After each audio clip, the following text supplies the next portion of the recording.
order. Mr. Smith, if you could lead us in the invocation and pledge.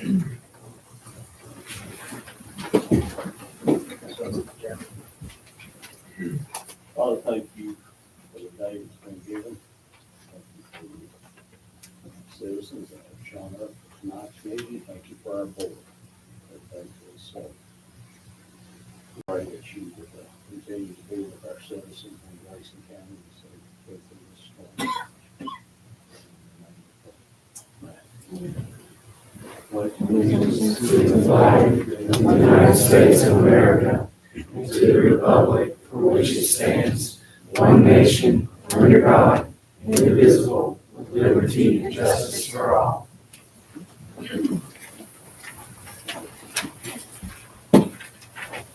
Okay, I would remind everybody on your agenda, if you would please stick to the meeting decorum. If you want to read that at the bottom. I know emotions have been strong for the past 13 days, and we want to hear what everybody has to say, but please maintain decorum. At this time, I will entertain a motion to approve the agenda and the consent agenda. So moved. Second. You have a motion and a second. Any discussion? Okay, all those in favor signify by saying aye. Aye. I'm also aye. We're going to entertain a motion to go into a public hearing to receive public comments to consider text amendments regarding added changes to the Grayson County Solid Waste Ordinance with the additions relating to the addition of an appeals process for residential home structures and newly defined river parcels. So moved. Second. A motion and a second. All those in favor signify by saying aye. Aye. I'm also aye. Mr. Boyer, can you give us a quick rundown on Yes, this? sir. Just as you remember, as we talked about last time, we wanted to add an appeals process to our, we currently have an appeals process for our residential home structures, and we added the river parcels, and we wanted to include that in our appeals form. The appeals process for residential home was not in our ordinance, and so we include that in our ordinance. And so we just added a section 10, that says any person wishing to appeal the charge for residential home structures and defined river parcels must complete an appeals form, which may be obtained at the Grayson County Administrator's Office. Okay, our first speaker is Barry and Ann Byamscombe.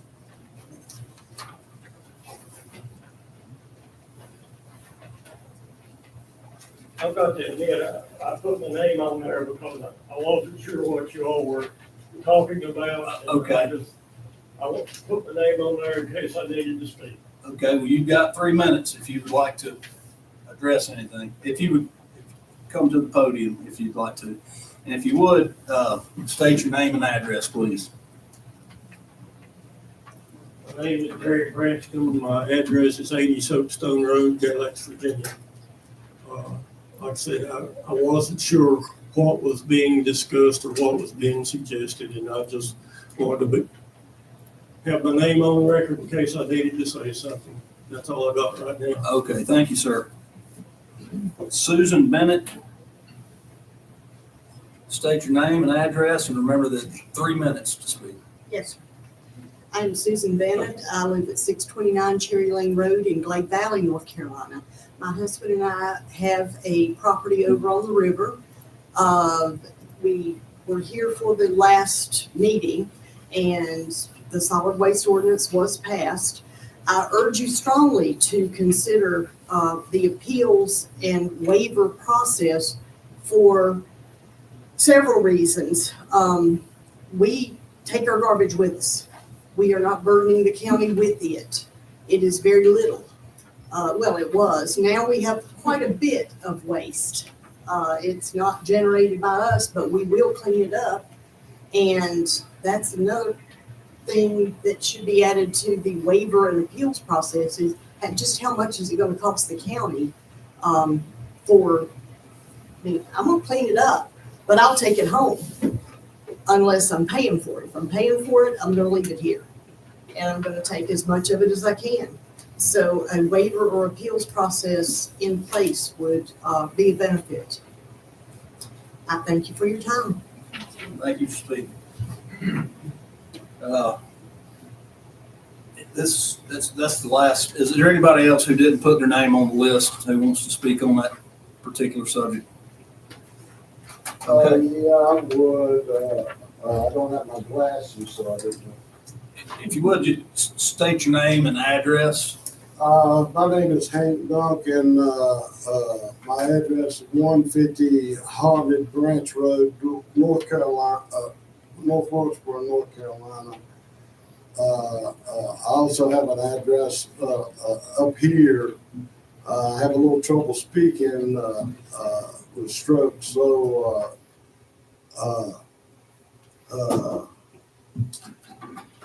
I've got some mental issues and I've got some physical issues. I don't have any family up here that's able to help me, so I've been doing it by myself. Having big problems with people coming in, getting scrap metal, getting grills, getting all kinds of stuff from the river at Landon 2. It came to gunplay the other day, property destruction, things are being stolen, and as far as the waste or whatever, everybody's concerned about the waste. And when I bought the property, the lady that was the permit lady or whatever, when we done it, I said, well, it's going to flood down here sometime. I says, I want to do, I got a long gravel drive and also a big area of gravel, be designated as a safe zone when they're pulling them out, because I got all kinds of tools and all this to help, but the main thing is like the trash and that sort of thing is I've got a perfect place for a dumpster. I've sped up my insurance or whatever, which I'm going to lose money on it, but it really doesn't matter to me. I got a perfect place for a dumpster, whatever, where you can load it, they can come and get it easily, and it'd be great because, it's come to gunplay down there and it's getting way out of hand. And like I say, I travel half the time. I like the river because my issues, I got to stay away from people. So it's perfect for me. Also, physical problems. Sorry, but I have colitis or whatever, so I have to go all the time, and it's a problem. But where my property is, the power's cut off down from starting a vine. I apologize for not being able to speak well. The others above, they have power and they're able to do or whatever. But like mine is like the third lot down. Their meters are not damaged or anything. If I could have power there. Hank, thank you. Your 3 minutes is up. Yeah. Thank you for speaking. We appreciate it. Okay. Thank you. At this time, I'd entertain a motion to come out of public hearing. So, Okay. We have a motion and a second. All those in favor signify by saying aye. I'm also aye. Sorry. no, one reference maybe to what you're saying, I know I'm supposed to address maybe this, but during a state of emergency, isn't there a stipulation that, I know people are doing salvage and things like that, and things, but during a state of emergency, property owners still retain right to their belongings. So I imagine law enforcement could, if you're on the property and somebody's come out and retrieving your things, you can contact law enforcement. Is that not the right? Yeah.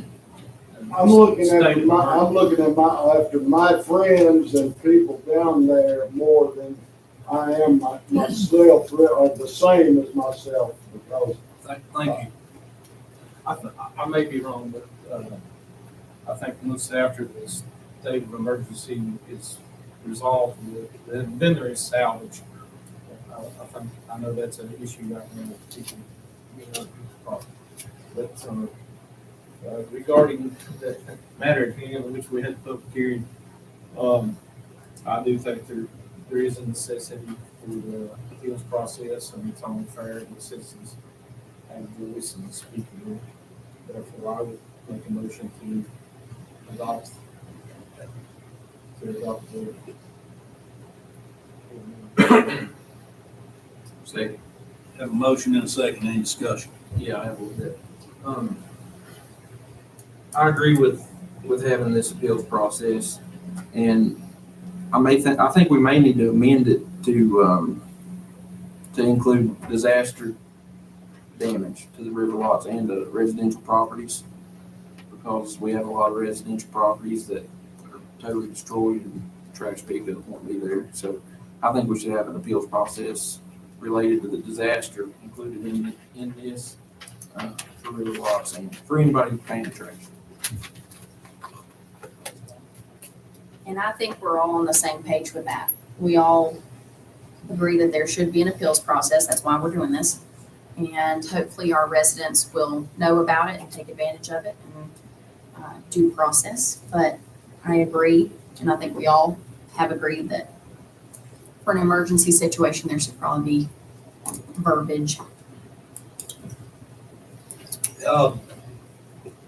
There's got to be an appeals process. Everybody has a different thing. I wish there was a way that we could wave a wand and we could suspend trash fees for anybody affected. The only way we can do that is through an appeals process. I wish we could suspend it for the entire county, but that's $1.8 million. And we don't know how much funding we're going to get from other sources, but I can tell you our county budget cannot afford to lose $1.8 million, not knowing where we're going to be able to get the funding for to cover it. So that's all I have. Is there any further discussion?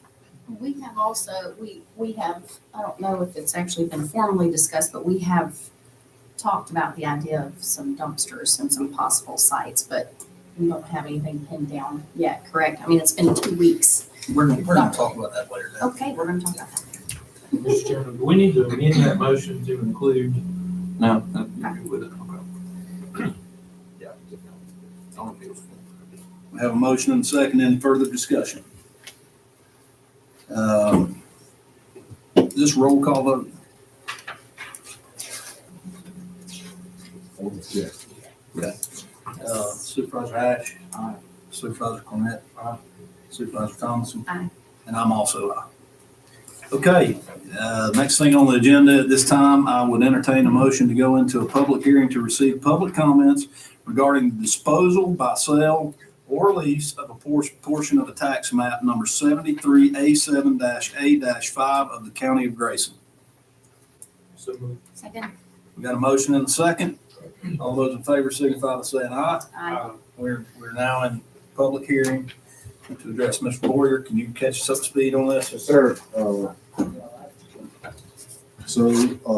We have a piece of land that is just off our public works property by the old craft plant, which we use the public works site right now.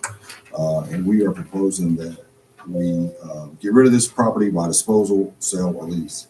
We don't have an agreement to sell. We don't have an agreement to lease, but all this is the initial step. Initial step is you have to have a public hearing, see public comments, then we move forward after that. We have no public speakers on that, so at this time I would entertain a motion to come out of public hearing. So moved.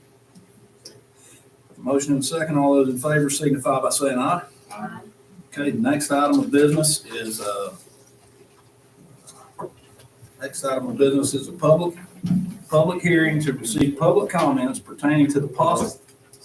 Stand by. We need a roll call vote on Zoom. Thank you. Motion and second in hand, Mr. Ash. That was coming up. That was coming up. Oh, Because now, okay, then we need a vote. I would entertain a motion. Yeah. So moved. That motion and second, all those in favor signify by saying, roll call, Mr. Ash. Aye. Mr. Burnett. Mr. Thompson. Aye.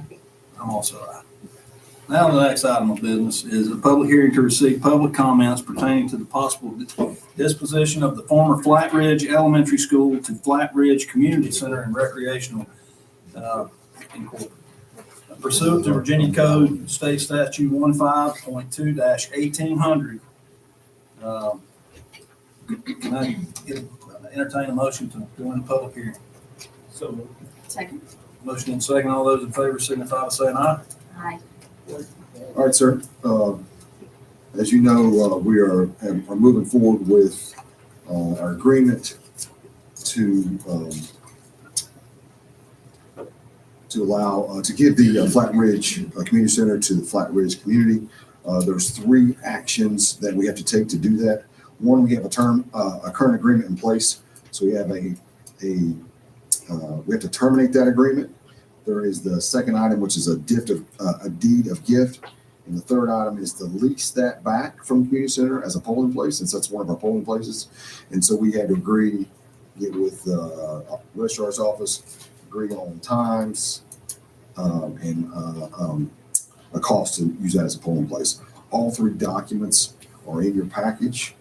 Those are 3 items. Once we approve these items, then we'll be ready to move Flat Ridge Community Center to the community. No, nobody signed up to speak on that. Is there anybody that meant to speak on that? Okay, I'd entertain a motion to come out of public hearing. Second. A motion and second, all those in favor signify by saying aye. Aye. At this time, do we need to do each of these individually?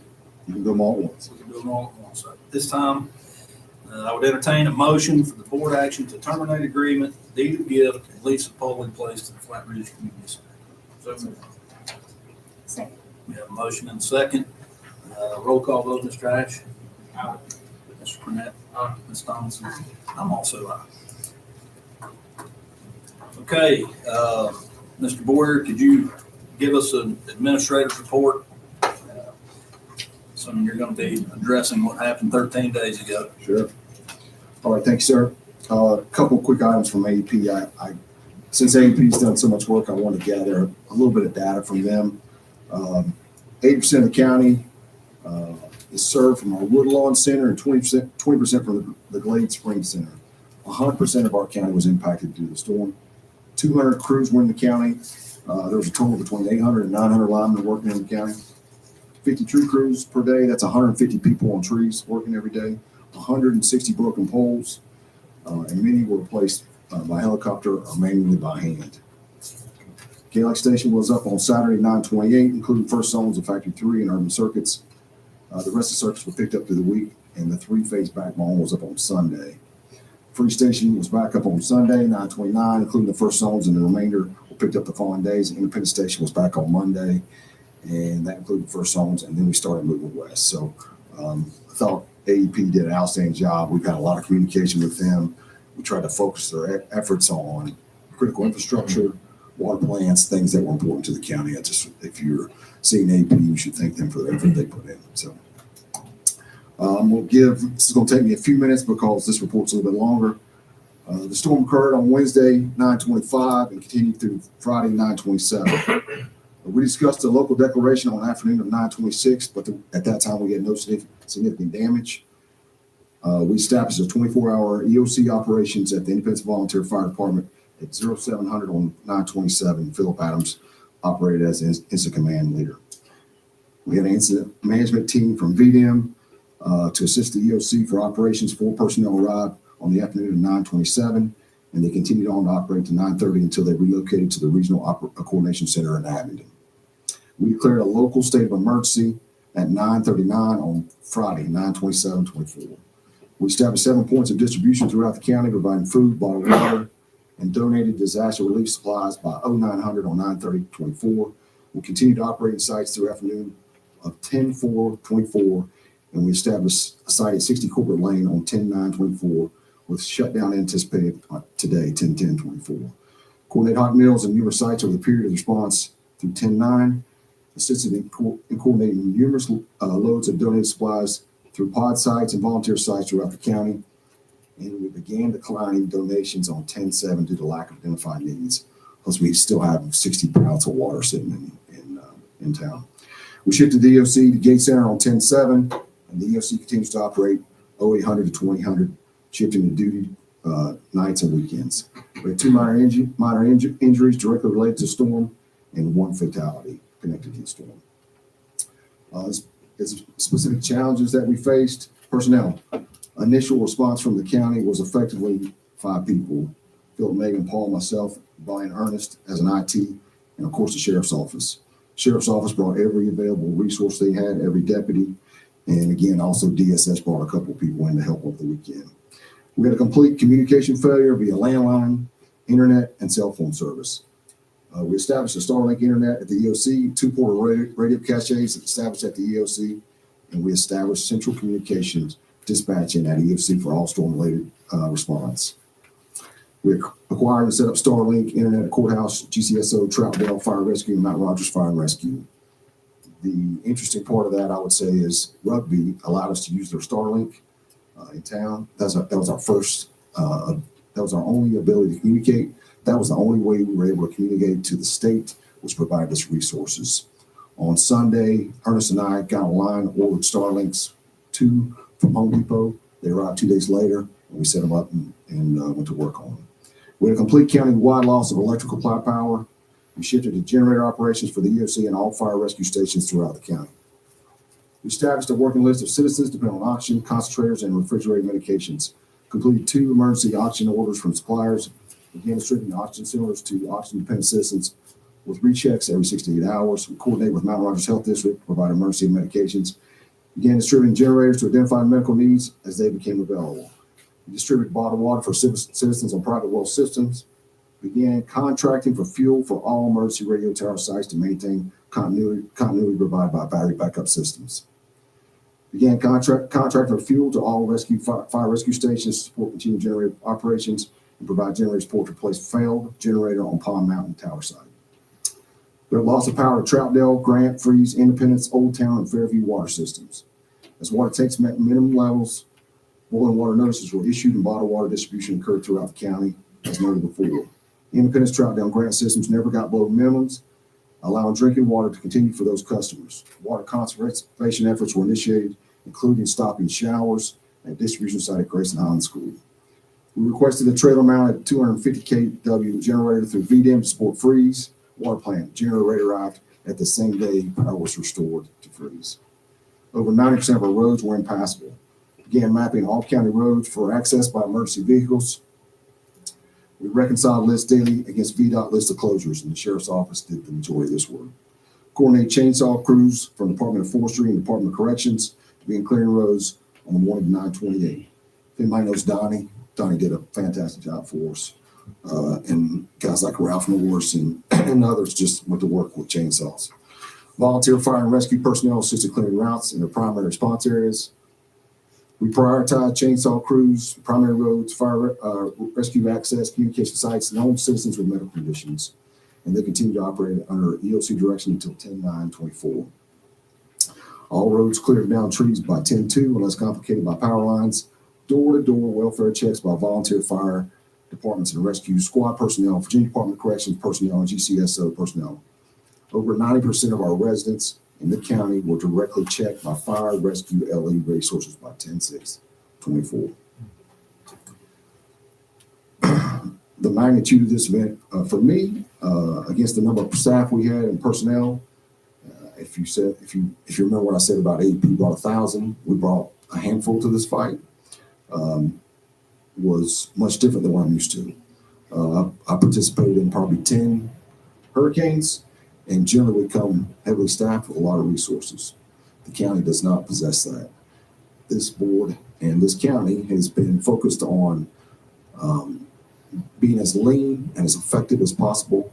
When you don't have capacity, you cannot surge. It is a challenging situation.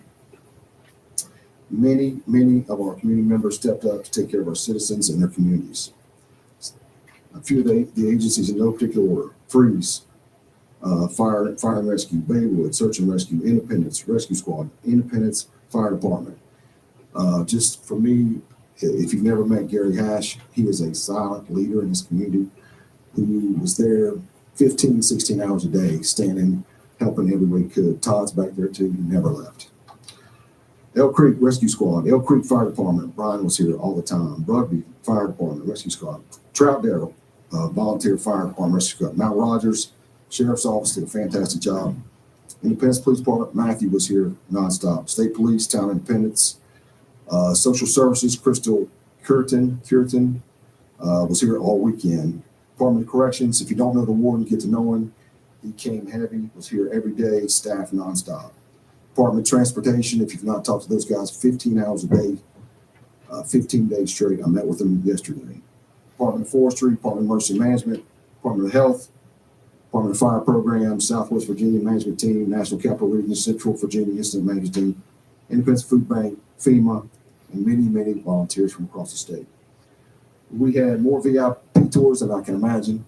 We had Governor Youngkin, Morgan Griffith twice, Jed Arnold twice, Attorney General, Senator Tim Kaine, Senator Mark Warner, Matt Lohr, Secretary of Agriculture, Secretary of Public Safety Terrence Cole, Secretary of Transportation Shep Miller, and Lieutenant Governor Winston Sears, which I got to have a lot of fun with a lot of people, so it took a lot of time. Public Works, we resumed normal routes on Monday, 9:30. Additionally, we opened up the convenience center for the entire week, and we strategically placed all the dumpsters we had throughout the county. We also opened up an account in the Hillsville at Public Works and solid waste site, so residents can take their trash there for free and the county would pay for it. FEMA, it's the second place in Virginia to open up a disaster recovery center. If you don't know, it's sitting in Food City. The reason that happens is because Paul, Philip, and Megan are nonstop on the phone. We find a place to get them located. We make it easy. We're in constant communication, and we're the second place in Virginia to open up a site. So right now, I know we have 600 applications for FEMA help. We need to tell our citizens where to go, how to get there, and make sure they understand what's available to them. We're posting online, we're posting flyers, but please help us do that. Sarah, the treasurer and I set up an emergency fund, and we currently have about $19,000 collected, which will be distributed to our citizens with needs. I also don't want to get ahead of myself, but we were contacted by a foundation. They were happy with what we're doing. They are, we're in discussion to get a check for $100,000 next week, and we're going to distribute those funds equitably across our 9 fire and rescue departments. And we have needs at Grant Grange, White Top Community Center, and several of our local food banks. Staff, Lava County helped out in multiple roles. Keith and Dylan worked nonstop on supplies. Jada Tracy, they helped with helplines, and Alan was in all weekend because we had water damage throughout the building. Our constitutional officer, our clerk, the court, Renee Nestor, is part of the rescue squad and volunteer fire department. She was here nonstop until the courthouse opened. And our treasurer, Sarah Hash Trimble, was here all weekend and continues to volunteer. Once we settle down, we will start our after action report. I expect we'll have multiple lessons learned and understand what went right, what went wrong. And I'll present the report to the board of supervisors and make it available to anyone who's interested. Our mindset going forward will continue to be plan, execute, and assess. And as always, there are things that we will find that we could have done better, but nothing ever goes perfectly in tragedy. Obviously, we want to do our best to learn lessons from our failures. But from the bottom of my heart, thanks to our emergency services, our staff, volunteer, organization, all those participated in serving our citizens, including our board of supervisors who have not stopped since it started. I'm indebted to you for the service to the community. Thank you. Next up, ag-focused recovery efforts. Kevin Spurgeon, Ag and Natural Resources Agent.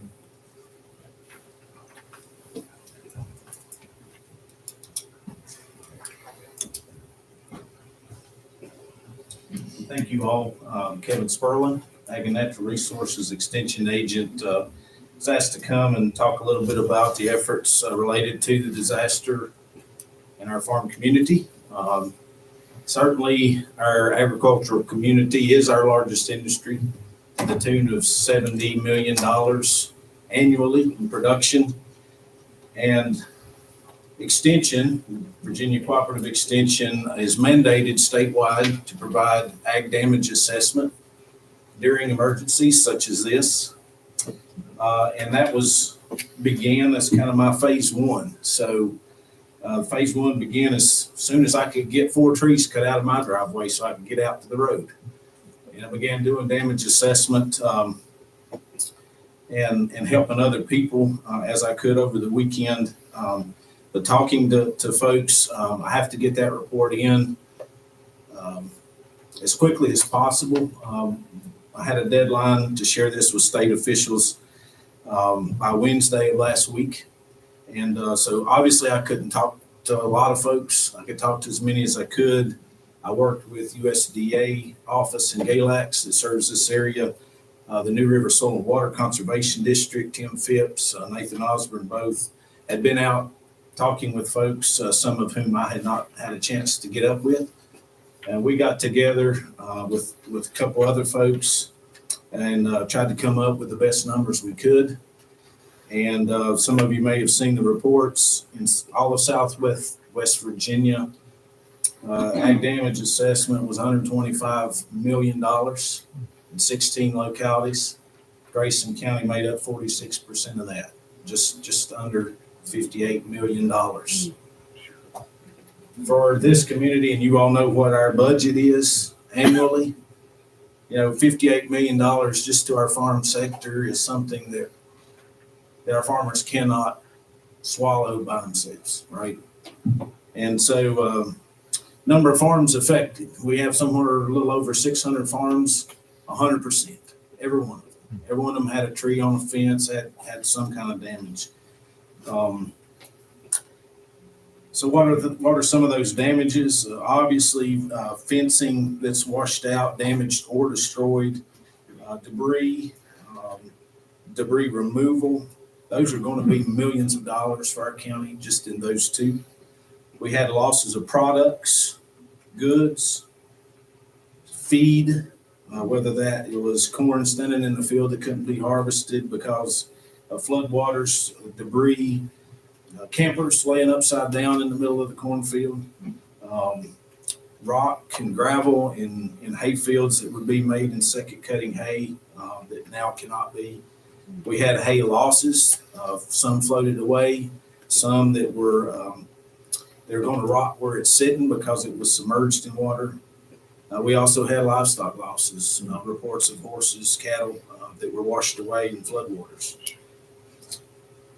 I've not gotten to talk to everybody, but we've kind of shifted into phase two, where there are teams of agents that are coming in. They're visiting with folks. We've had a gentleman, a colleague of mine from Pittsylvania County that's been canvassing the county, along with myself and others. I had one from Floyd today. There'll be more scheduled through next week to help visit with the farmers that I've not had a chance to talk to yet. I've been inundated with calls of support, thankfully, graciously, including Virginia Cattlemen's, who our executive directors here today brought us a corral system that is available for free to people that need to catch up livestock and cattle. All of the recovery efforts as far as supplies and goods. We had a donation of a facility, Vaughn Furniture Plant, the warehouse down just off of 58 in Galax. Had enough empty space that we could store semi-loads of feed and supplies. And so I've been working and coordinating that, hoping to move from feed and immediate needs into more fencing supplies and hay needs that we will start here in the coming weeks. It's been massive in the outpouring of support and trying to coordinate all of that. Just today, we started receiving goods, donations at the Vaughn warehouse Tuesday and started getting some of those goods out to people. Of course, getting the word out that, hey, we've got things here has been a bit of a slow process. Folks have trickled in, but today we actually served between about 11 o'clock and 3 o'clock. 28 people came in today, and they're getting feed, they're getting fencing supplies, and we've got more coming, and more that we can support our farmers with. So we ask for citizens, we ask for you all to help get the word out. We try to post things on social media. This is a marathon and a sprint.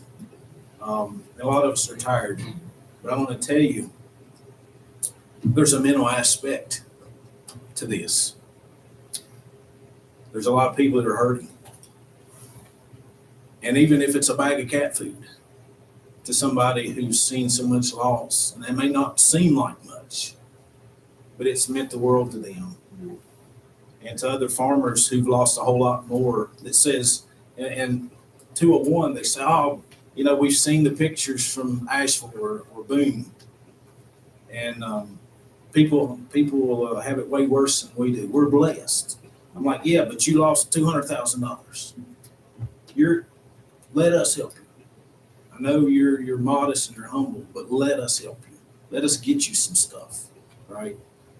And another thing that I've been doing, I never thought I'd do, it's like an introvert's nightmare, but media requests have come in, and I felt it highly, highly important that we tell our story so that we are not forgotten.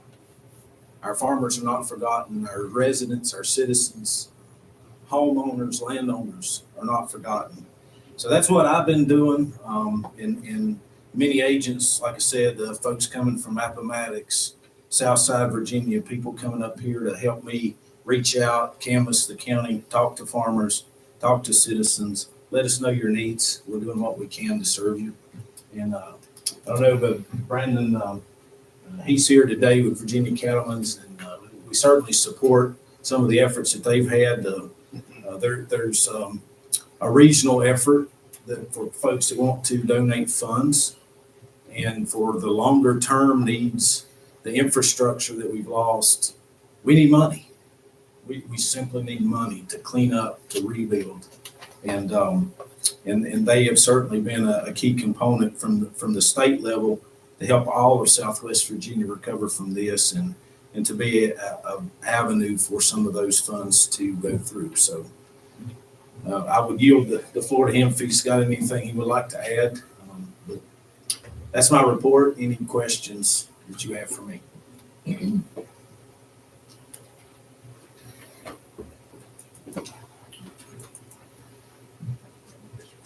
I really appreciate it, Kevin. Brandon Reeves, Executive Director of Virginia Cattlemen's Association. And first off, would just like to say our thoughts and prayers are with all of you all down here. We've certainly been thinking about you. It's important for us to come down.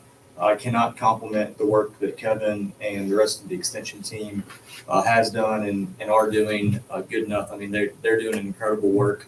I think that at the state level, coordination for things like this are always challenging. You have a lot of folks that obviously want to provide assistance, and we're trying to streamline things as effectively as we can. What I can tell you at the state level is that we are having weekly calls with Cooperative Extension, VDAX, Farm Bureau, Virginia Agribusiness, and Virginia Cattlemen's, so that we're all kind of on the same page. Really important for us to figure out where it's appropriate for us to lead and figure out where it's appropriate for us to support. And we're doing that in the best way that we can. We do have a foundation through Virginia Cattlemen's Association that we are set up to accept financial assistance. We've been trying to raise money from folks, and those 100% of those proceeds are going to go from our foundation to our local cattlemen's associations, where we can provide targeted assistance. Obviously, the biggest need for that in Virginia is right here in Grayson. And so we're going to be working really closely with Kevin to get those funds down here. We do have a benefit auction that's going to be taking place online through Sailoring Live that we've got, I think, close to 50 different items consigned to that we think is going to be a really big fundraiser. We've gotten a lot of corporate donations as well. And so we just want to be a resource. Anything that you all need, like the corrals, we had a very generous donation from a dealer up in Harrisonburg, Virginia. who has secured 2 of those corrals to support Southwest, but anything that we can do to be supportive. Another area, please let us know, and that's why it was important for me to come down as well. Part of the way that we can be effective is telling your story in Richmond, telling your story in DC. We are an affiliated National Cattlemen's, but we also have other connections in DC as well. Any way that we can help you all get assistance, we want to. You all are incredibly important to us. Obviously, agriculture, you know the stats. You've got more than twice the number of cattlemen people here in Grayson County. And we're really proud of you. We're proud of that. We want to help you rebuild as quickly and effectively as possible. And just know that you've got, and I've got business cards on the back. Brantley, of course, knows how to get a hold of me. So any way that we can be helpful, we're just a phone call away. Thank you, Kevin. One last thing that I'll mention. In part of our disaster recovery response, we kind of did a tag team approach, and I certainly would be remiss if I didn't mention Lindsay Young. Lindsay and I discussed how best to set up our local emergency response for ag. And Lindsay agreed to be the person who takes kind of the switchboard operator, for lack of a better word, and be the point of contact for people to call. And so certainly if there are needs in our community that are identified, please share those with her. If there's an immediate need, if somebody needs the corral, they need fencing, they need feed, that can be coordinated through her. And that allows me to be at the distribution site when trucks are arriving, when things are going out. And so I'm kind of boots on the ground, helping to coordinate things that are coming in, things that are going out, and making sure the right people get what they need. So it's been a tremendous working relationship to have Lindsay working in her capacity with the strength that she has there, and myself in my role, and delegating those tasks has made that super efficient. So I certainly want to recognize her in that regard. And again, any questions, or just let us know if there's anything else you all see we should be doing. Kevin, I want to say how important it is to have extension in rural communities and ag communities. And we're blessed to have Kevin who's from here, and he cares about the community. He grew up here. He knows everybody in the community, and he has been Johnny on the spot along with his sidekick Lindsay. So I thank all of y'all and your team for what you've done in the past week. The farmers needed you, and you showed up. Thank you. Okay, next presentation is a GIS presentation by Christian D. Barnard, Grayson County GIS Analyst. Mr. Chairman, if it's okay with you and the board, I'd like to give my demonstration from here as I have a need for the computer. Y'all don't have a problem with that. That's perfect. All right. So first off, the biggest question I get with GIS is, what is GIS? It stands for Geographic Information Systems.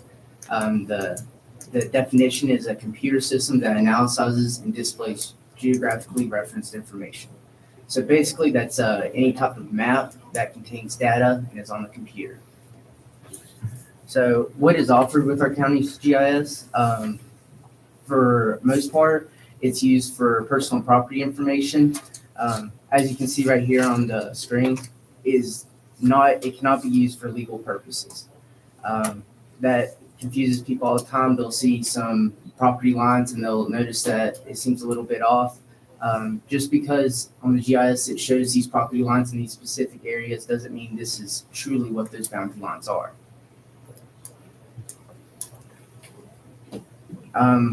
We have plenty of layers such as streams, roads, parcels, churches, landmarks, schools, national forests, trails, dams, water lines, districts, and voting precincts. You can access this here on the GIS page by hitting these 3 bars and then going over here to layers. All you have to do is click these check marks to display them. We also have imagery that goes all the way back from 2002 all the way up to 2023. We have plenty of tools that are available on the GIS as well. First off, we have a search tool. You can use this to search parcel IDs or by owner name. One thing that can confuse some people is you do need to search these names, last name first. As well, if you're searching up a address or a street, sometimes there can be issues with abbreviations. So if Snow Hill Road doesn't work, try the abbreviated like RD. You can also, let's do this for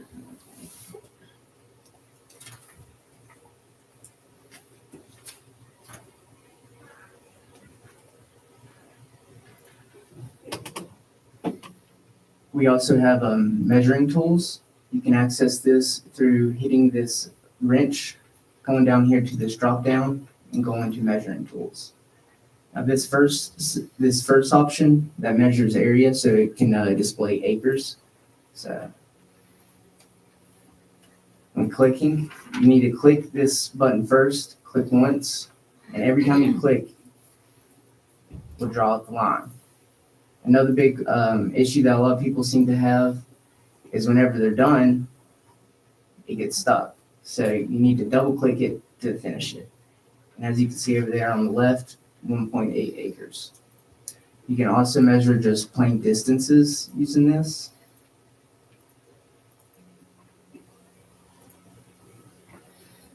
We also have plenty of drawing tools. So you can, if you're wanting to kind of make a map or just kind of show a property line that you might want to get in the future, you can go to the draw tools, draw these lines. Not just lines, but we also have text. You can insert text. You can insert arrows pointing to different things.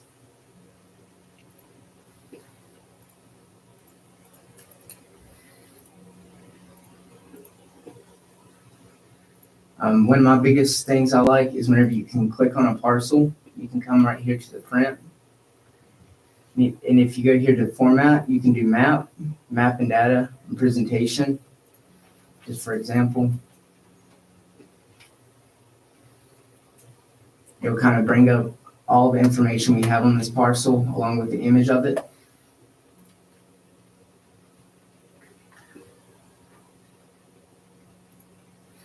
So when you see this information right here, this information comes from the Commission of Revenue. It comes from the property cards. Every single piece of property has a property card that lists the deed book, acres, what it was bought for, what it's assessed at, and much more.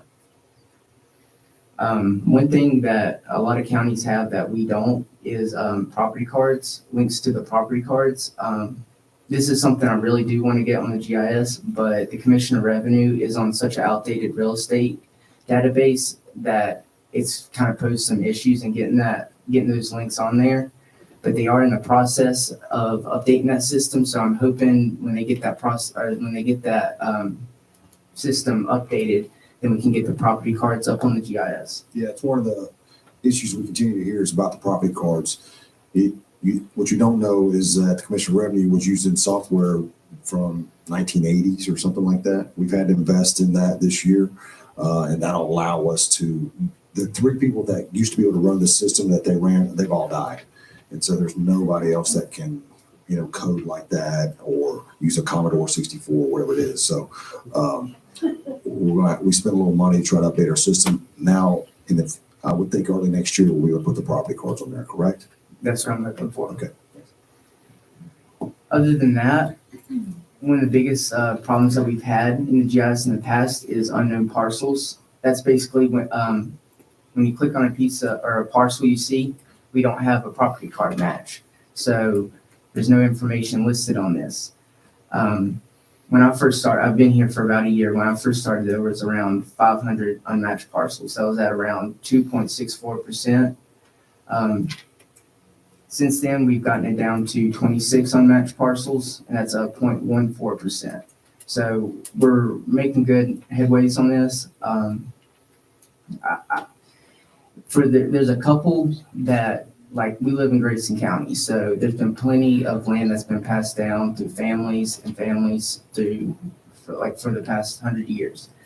And we don't have good records of these properties. So that leads to lots of confusion. And that's kind of how these unknown parcels have came about. One other big thing about our GIS, most counties, they update their GIS once a year. We've been very lucky in that we've been able to update it monthly.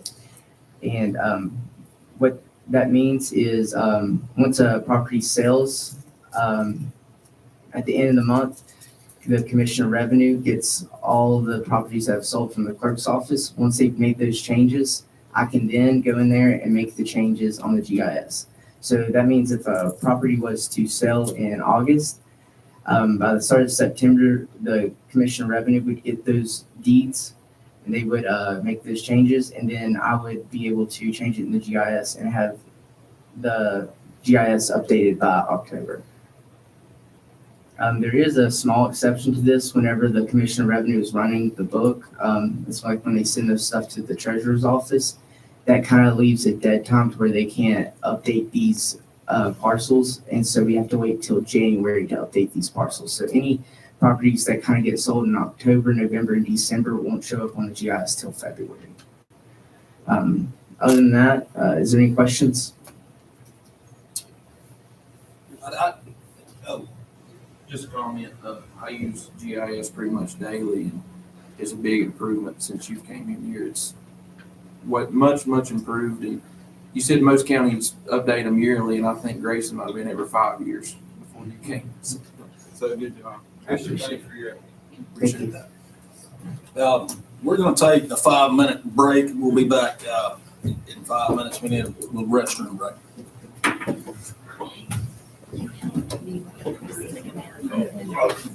Yeah. Thank you so much. Yeah. Very nice. Yeah, the black, I remember, yeah, the black and white, yeah.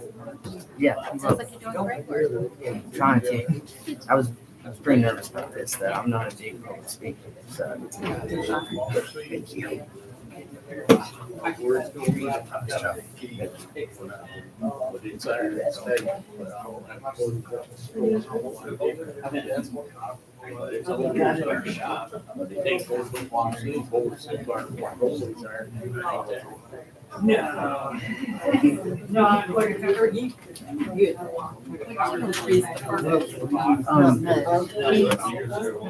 Whenever I'm trying to open up these links, they're not working. I thought they were on the thumb drive, but whenever I was looking, I couldn't find the solid waste ordinance. I seen that one, but I couldn't find the maps or any of these. So if you go to the agenda, This one.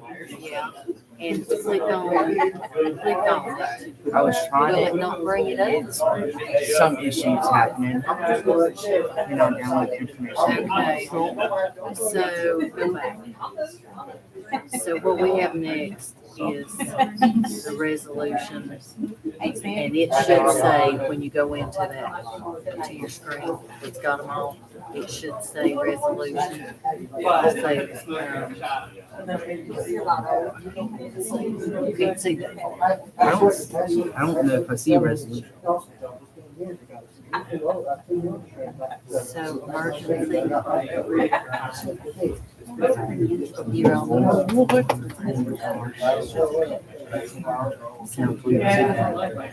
So it should, resolution, then the next one would be waive your bills, waive your bills. I cannot believe that was, oh, I'm like, That's fine. He sent me a text. Okay, thank you. I don't know what that is. All right, so what's going on? Nothing right now. I was just gonna close out this.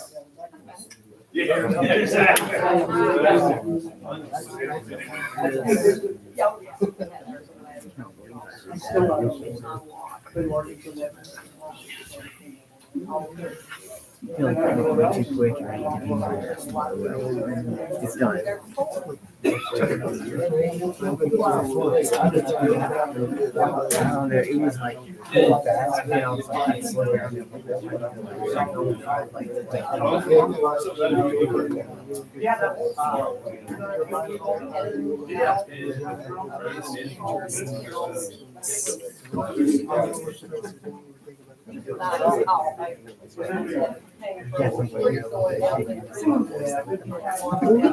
Yes. I didn't think about just having to get up next to the microphone because I was like going to get in my stance, but then the microphone picked me up. So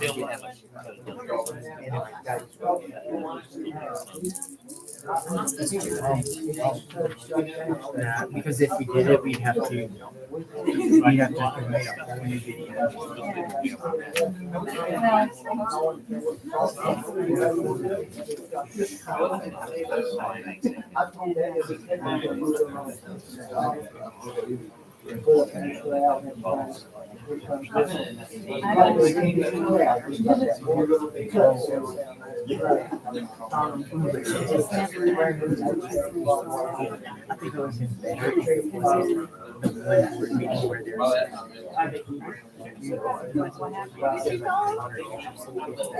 Usually it's just him and his people. Sometimes you're looking at him. This is out.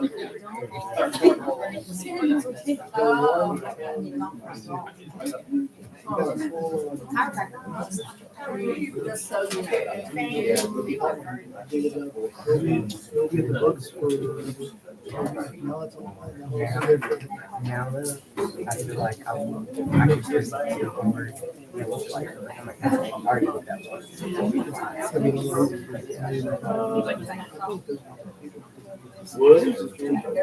Okay, we'll call the meeting back to order.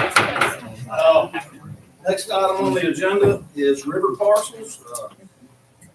Mr. Boyer, can you give us a lead on this? Well, you kind of went over them a little bit. Do you want to go, give me kind of set the stage for this? Or are you comfortable with where it is? The board comfortable with where we're headed? From my perspective, giving the waiver for people who have lost their power is really the only way to do it fairly right now. I wish that we could forgive everybody from having to pay trash fees, but we just simply can't do it. When it comes to, I know we have had discussions, Ms. Thomason brought it up, can we get some dumpsters down there on the river parcels to help the folks? Well, we have 5, right? And so we have them out in different locations now. We requested several more to be donated to us through the state. And so if we get more, we can put them out. Okay. Right? Right. Or we can move them. We focus them on the west end because the west end Right. obviously took the most damage. And so we focused on that area. But if we get more, I think it makes sense. Mitch and I can talk through it with Jonathan and got any concerns or issues. Okay, yeah, I think it makes sense for all of us as we've talked about this to try to help as we're working through this issue of vegetation and working with Corps of Engineers and what trash cleanup looks like and how it's going to work and metal and everything else. And so as we're doing this, the county's going to incur some expense, obviously but we're trying to lean in and not spend too much money, but go ahead and get our community cleaned up. I think that makes sense what you're saying there. So. Okay, that's correct. Yeah, that's a major request I've had. We can get dumpsters. I know it's tough getting them right now, but we can. Yes. Given that we put the appeals process in place, there's really not a whole lot we can talk about right now with river parcels. We know it's decimated. I know there's going to be some issues with Appalachia Power trying to hook them back up and zoning issues and codes that some folks have been there a long time and were not under code. And now as they build back, they're going to have to be in code. So I know those issues will be coming up. So I don't think this requires any action, Mr. Boyer, unless you want to say anything else about it. We're going to move on. Okay. There is no old business. Under new business, we have a resolution we need to pass to finish the last clerical thing that we need to do to have the declaration of emergency due to Hurricane Helene. I think we can waive the reading of the resolution unless anybody wants to hear the resolution. It's in our package, I'm saying. So at this point, I would entertain a motion to approve the declaration of emergency due to Hurricane Helene. We got a motion and a second. It's required a roll call vote. Mr. Ash? Aye. Mr. Cornett? Aye. Ms. Thomason? Aye. The chair is also aye. These next two things do not require a resolution. We can waive permit Yes, fees sir. by just voting. Yes, sir. What I recommended to the board was a waiver for all building permits, for all repair and construction permits associated with the recent hurricane. The waiver request is also for all residential and commercial building permits. And we've also requested a waiver for zoning permit fees.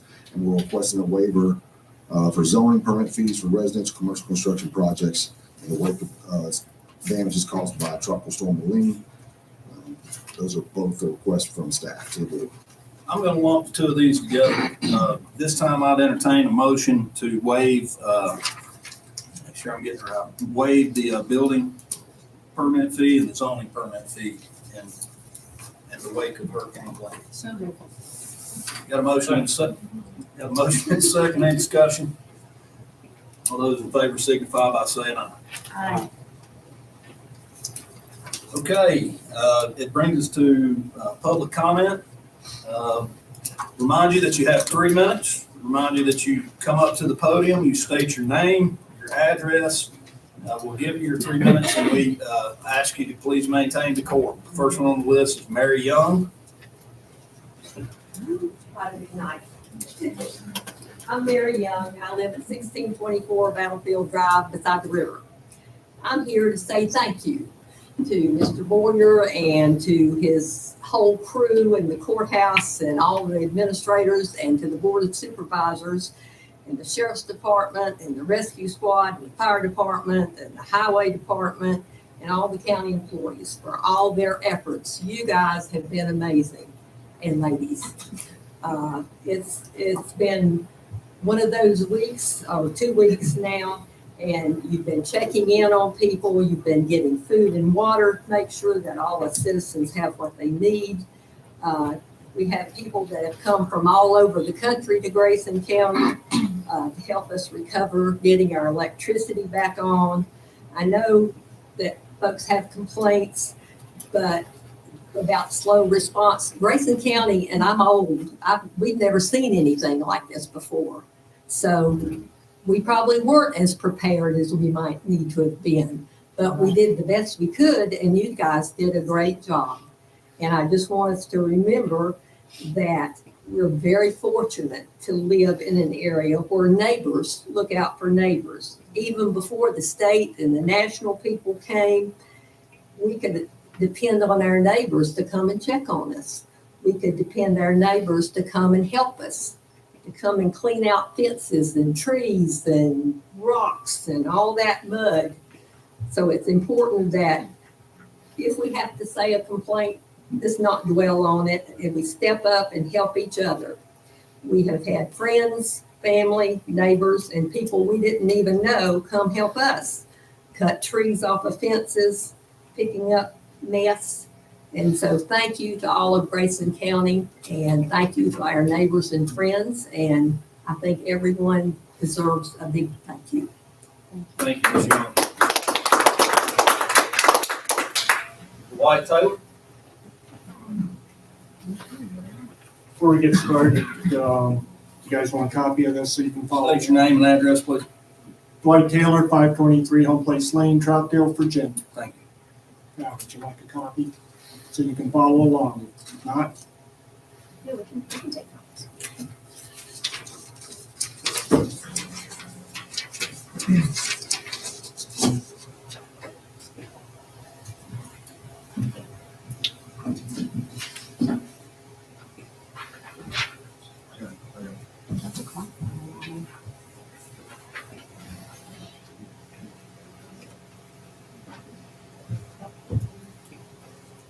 okay, I want to start this out with an apology to Mary. I said that no one from the county had been to Troutdale, And she stopped in one evening at the Troutdale Fire Department. I didn't know about it, and I apologize. I also want to apologize to Mitch Burnett. I should have spoken to you the way I did on the phone. I meant what I said, but I could have said it in a better way. I hope that you can forgive me for that and that we can work together in the future. When I make a mistake, I'll own up to it. That's the way it should be. Okay, many of you have heard about the county confiscating generators. I'm not going to rehash that entire set of events. Instead, I'm going to read an email straight from Arnold Peters. Arnold Peters is the one who organized the shipment from God's pit crew and was the driver of the truck. And what he said was, to whom it may concern, on October 1st, 2024, I, Arnold Peters, transported a load of hurricane relief to Troutdale, Virginia. I had begun volunteering with God's pit crew to carry relief supplies to areas affected by Hurricane Helene. I knew after talking with Randy Johnson that relief had already been taken to Galax and Independence, and I specifically asked for some relief to be given to Troutdale and the western end of the county, and I would transport it to Troutdale, Virginia to be sent from there. I knew from living in Troutdale for almost 13 years that more times than not, it appeared that this area, along with the western end of Grayson County, have been neglected and got just the bare essentials, with most of the emphasis going to Independence eastward. Randy and I agreed to send relief to the area, and I would be responsible to transport the items using their truck. After the truck was loaded, Randy asked for an address for the bill of lading, and I didn't know the address for Troutdale Fire, so I gave him the address of the school. I had been in contact with several citizens in Troutdale and was told that the fire department, as well as the school, was being used to coordinate the relief efforts, and they would be distributed from the school because there was more room there and it was easily accessible. I got to the school and was first asked to unload the items in the gymnasium, but while getting the truck turned around, I was stopped and told that I needed to take everything to Independence. Thank you, Mr. Taylor. Next up, Mr. Hank Duncan. Hank Duncan. Mr. Reeves, are you good? Susan Mitchell? Thank you, Susan Mitchell, 5630 Wilson Highway. I too am here to just say thank you to everybody and all the amazing neighborly things that happened over the horrible events since the hurricane. I wanted to especially thank some of our high school students and middle school students and teachers and staff who volunteered. I spent today working with Mr. Weatherman, passing out supplies, people from Food Independence. It's really amazing, and absolutely the strength of this county is its people. And I especially wanted to thank Mr. Brantley Ivy and his family for opening his home so we could continue to have the memorial service for my mother the day after the hurricane. Thank you. Thank you, Ms. Mitchell. Kevin, you good? Okay. Kevin Spurlin. Yeah, thank you, Kevin Spurlin.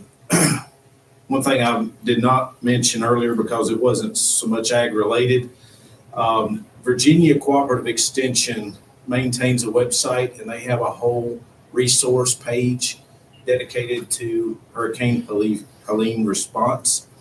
You can find that at ext.vt.edu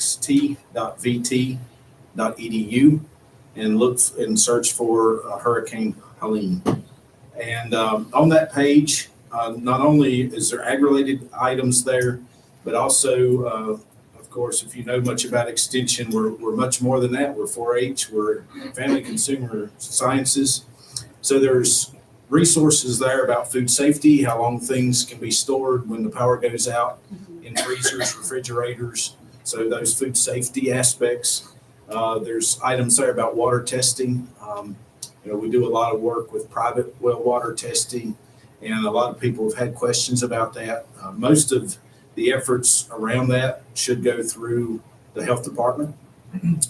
There's also resources there related to mental health, both for youth and adults. So understanding about the youth trauma that could potentially come out of this, and there certainly can be some of that through this. Those resources are there and available. And also things like replacing important documents such as wills, titles, and that kind of thing that may have been damaged during this disaster. And also resources, whether that's accessing funding through Farm Service Agency, certainly for the ag sector, but also other resources that are available just for the general public and for our residents. So I failed to mention that during my ag update, but I wanted you to know there's more than just ag, and those resources are available, and hopefully in this venue share that publicly so that our citizens know that's available. Okay. Last speaker is Ms. Beth Schneed.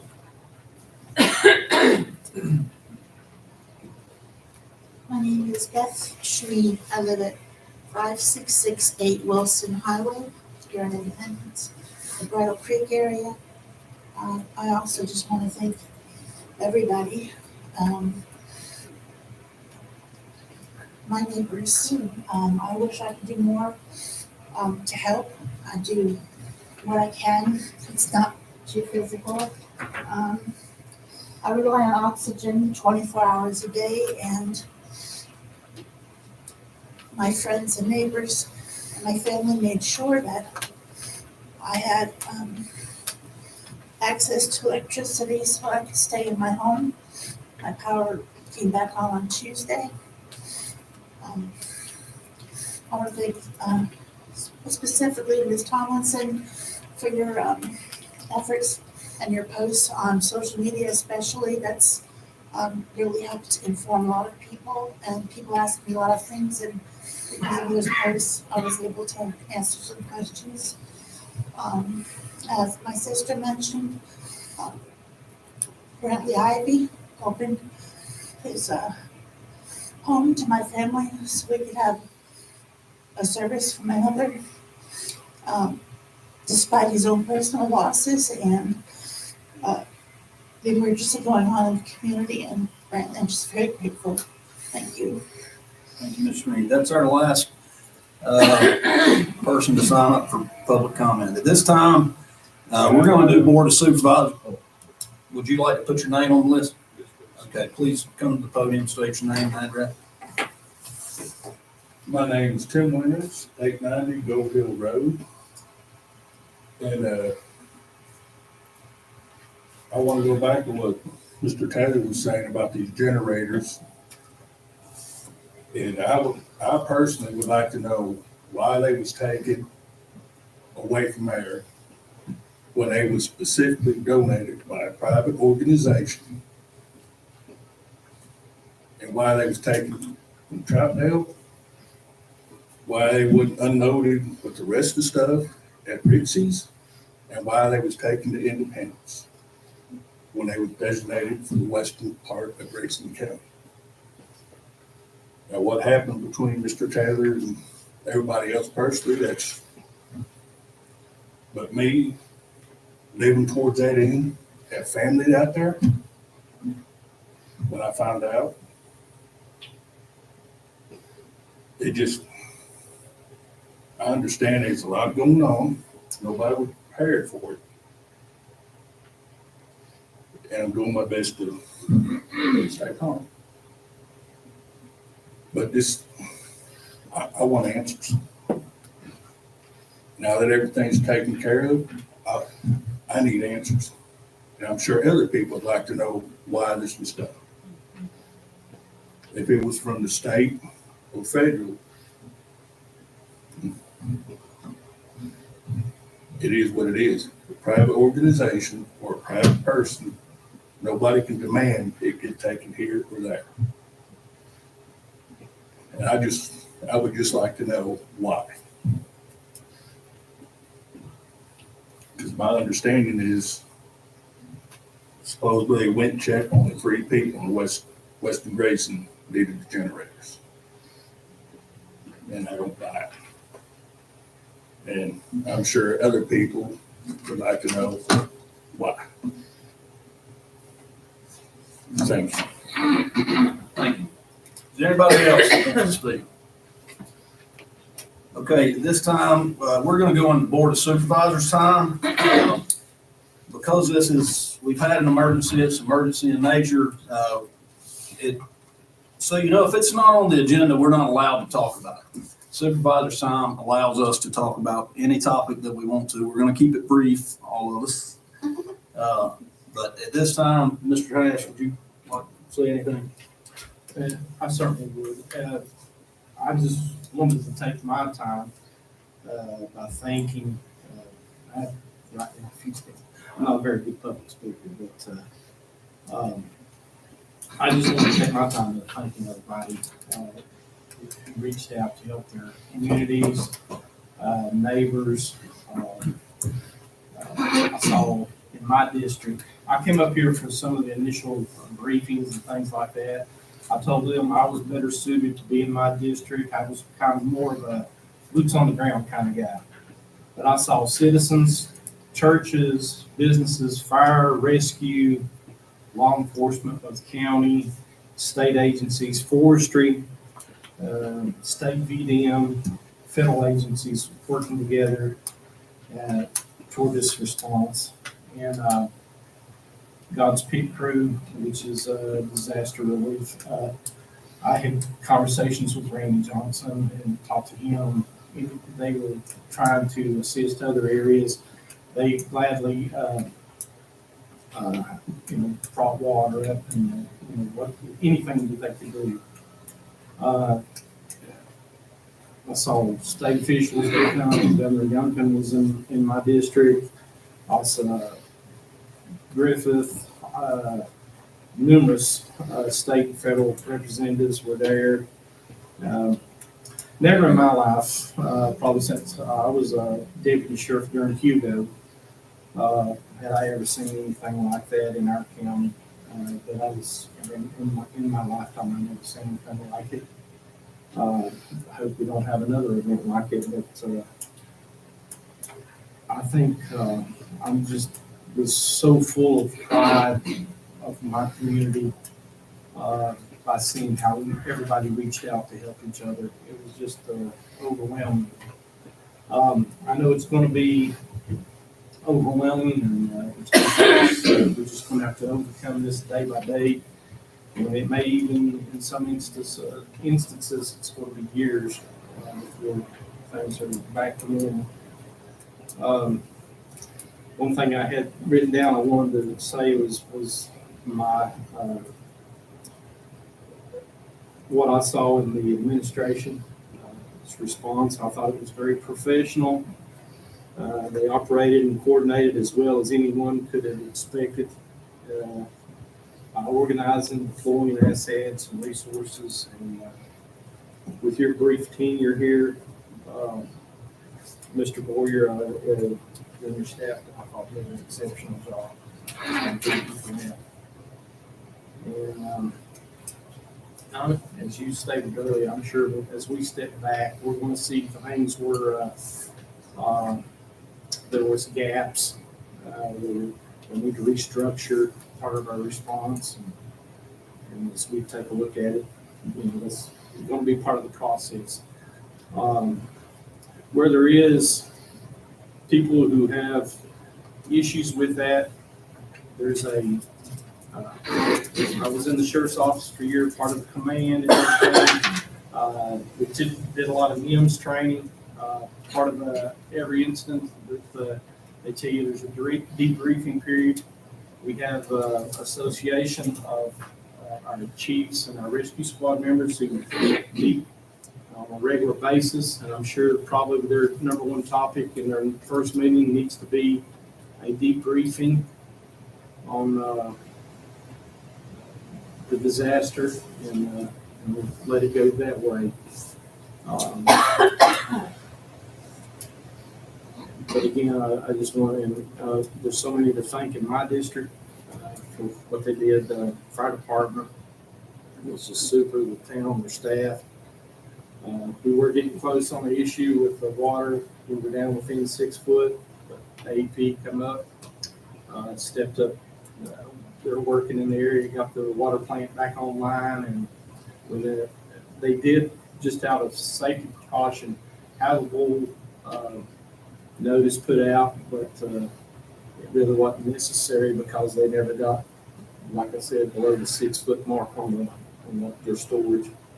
And there was a lot of good old boys out there with chainsaws that did a lot of clearing and work, and so that was just for the community at its best, I think.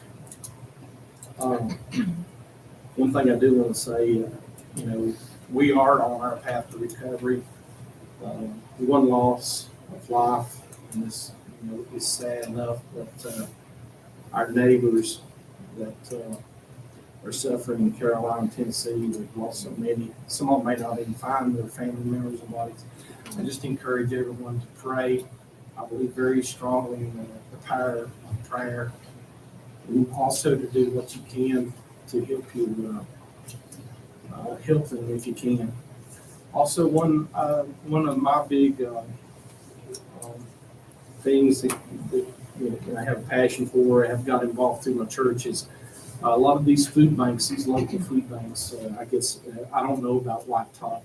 They do maintain up there, but a lot of them, a lot of food banks lost their frozen foods and things like that. So there's going to be a need there, because after this storm, there's in the months to come, people are still going to be short on funds and struggling. So these people will put dependence on the food banks.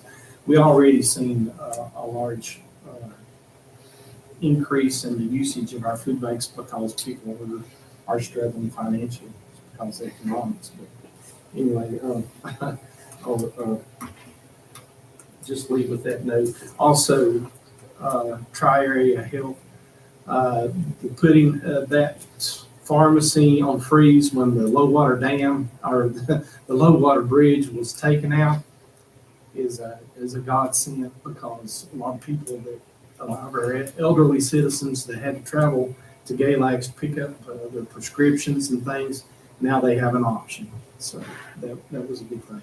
So, but anyway, I just want to thank everybody, all the community for working together. Sorry.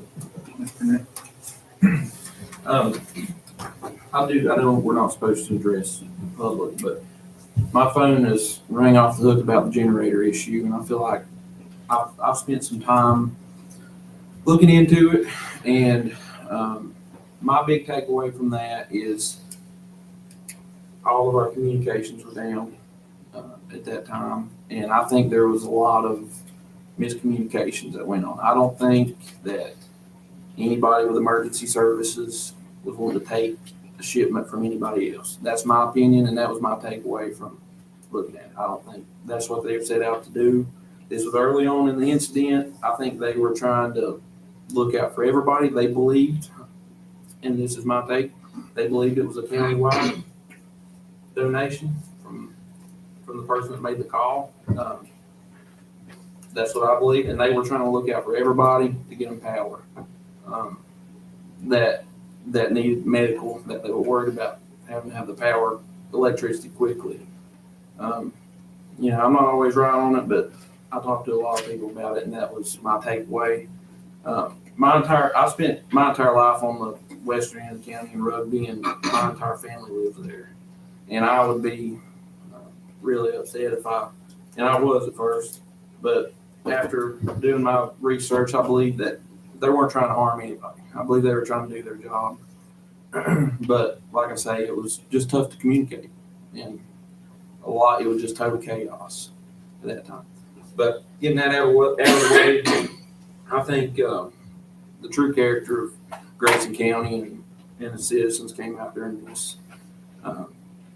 Just the entire county, every single person in this county was affected, and everybody just came together and helped look out for their neighbor and their friends, checked on everybody, make sure they had water, food, cut out roads, driveways. Our fire departments, our rescue squads, they've really stepped up and done what to. Never did I didn't think it would be possible for AEP to bring in 800 to 900 electricity workers to Grayson County. I just would have thought that wouldn't have been possible. I think they worked really quickly for what they had to work with. VDOT, same way. Our elected officials at the state level and federal level, I was talking to all those guys, our senator and our delegate and congressman. I was talking to them every day, and they really helped with some issues that I think will get things moving quickly that we needed their help with. I'm just echoing what everybody else says pretty much. It was just good to see the people come together in such a tragedy. We have people that lost everything, their entire life. They lost a family member and a friend. And I think now we need to just look forward and work together to rebuild the county and people's lives, and just pray for God to watch over all of us.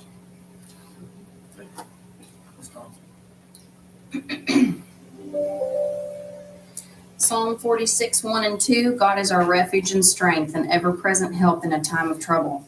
Therefore we will not fear, even though the earth be moved and the mountains be carried into the sea.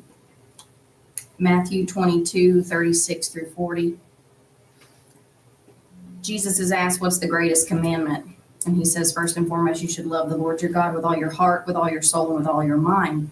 And secondly, which is equally important, is to love your neighbor as yourself.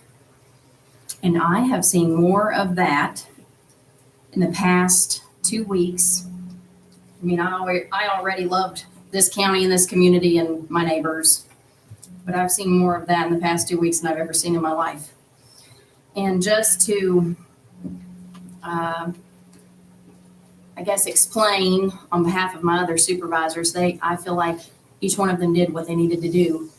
One of the reasons that I covered areas that maybe some of the others didn't get to, first of all, I was very blessed. My farm was very slightly affected by the flooding and the winds. We have a lot of fence down, very few animals lost, no people injured, no major structural damages. But I cover, with my practice, I cover this entire county. And I knew places that instantly came to mind, like River Ridge and Mary Young's, and several places that I knew they were going to have terrible flooding and tree damage, and I wanted to see them. So that's one of the reasons that, don't be too hard on our other supervisors here. But I cover a lot of area, and I knew certain places I wanted to go see. I think everybody did a phenomenal job. I told Mr. Boyer on day one, patted him on the back and said, I'm so glad that you're here and that he's in the position he's in. He may be quiet, but he is a driving force, and everyone needs to be grateful for him. I have a list, and I've been checking it twice, and I add to it pretty much every day. Just individuals and, of course, organizations, DOC. Those guys did a phenomenal job cutting trees out of roads. They were happy to be out in it, like still storm going on and still happy to be out in it. VDOT, AEP, phenomenal. The fleets of trucks were just welcome. But Philip Adams, I watched him hug his daughter. Sorry, I'm the woman, so I'm gonna cry. But I watched him hug his daughter that he hadn't seen in 2 days. And he was happy to be doing what he was doing. He was not upset. She was. She was very upset. But he did what he needed to do, and I'm very proud of him. Megan Barnes, she doesn't have babies at home, but they didn't see their mama for 3 days. She ran the radio with several other volunteers. And she's also the one who has been, with others, I understand, have been going through the piles and piles of emails of people sending pictures and reports of damage. And Paul Hoyle, the way they explained it to me, he's a step up. So he's your federal contact. He's not going to be the person that you and I are in contact with personally. But those three right there were essential. And without them, this would have been an absolute mess. Randy Lineberry, hauling everybody's whatever he could haul. Ralph Norris, I think I scared him to death. I gave him a hug when I saw him because I heard that he had basically cleared all of Rugby almost single-handedly. Greg and David Hash have been very involved in the cleanup, and they're clients of mine. They're good, quiet country boys, and I appreciate them. Tommy and Pam Gallion kept their gas station open as long as possible for people to fill up gas for generators. There were people coming from everywhere. Kenneth Belton and his connections with AEP and his communications for everything that he's done.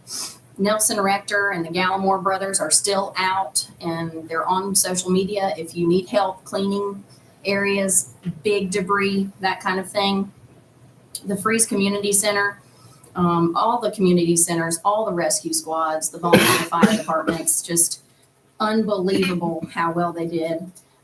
Taylor Hyatt and Junior Young and Freeze, they were constantly out checking on people. Taylor's equipment was all at my place when this happened, and he's moving as fast as he can to get everything done. He's contacted some donors.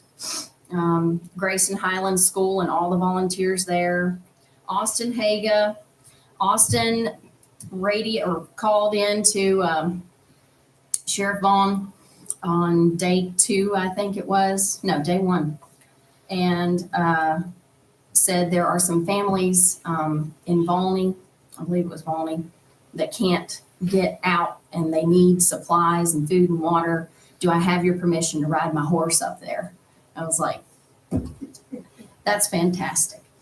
Jordan Rice, I don't remember what day it was, but I was told that of all the damage reports submitted, by our law enforcement, that he was like 60-some% of them.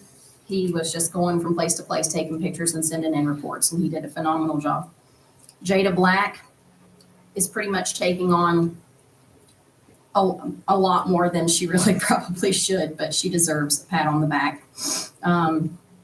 The owners of Frosty Monkey, they just today were able to get a shipment of 100 gallons of milk to Food Independence, perishable product. I know a lot of people lost milk, and milk really is a staple, I'm not just saying that because I'm a dairy farmer. And then, of course, Kevin Sperlin and Lindsay Young. Kevin said everything that needed to be said as far as agriculture goes, and I know there's been a lot of residential damage and riverside damage, campers and everything, but please remember where our heart and soul is and our main source of income for the county. And pray for the farmers. We'll all pray for each other. But I just really, and all of my fellow board members, I think you guys did a phenomenal job, and I'm proud to be serving here next to you. We got hit hard in Grayson County, but I think we also need to recognize how blessed we are compared to other places. We got a mess. We're going to clean it up. I want to thank state and federal leaders and agencies for showing up, pledging their support. I want to thank Grayson County government response. We weren't ready for it.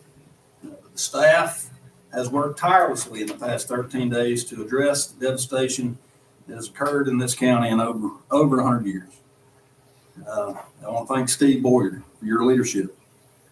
I want to thank the linemen. I want to thank our rescue squads. But finally, I want to thank the citizens of Grayson County for their compassion, for their volunteerism, and for their dedication to their community. And that's really all I want to say, other than since Kenny Belton has retired from Appalachia Power, they have become incredibly efficient. Oh, you're awful. At this time, I will entertain a motion to go into closed session. And I want to thank everybody for coming out tonight. Thanks for letting us hear what you have to say. So, a motion and a second. All those in favor signify by saying aye. Aye. I'm also aye. Thank you all for coming.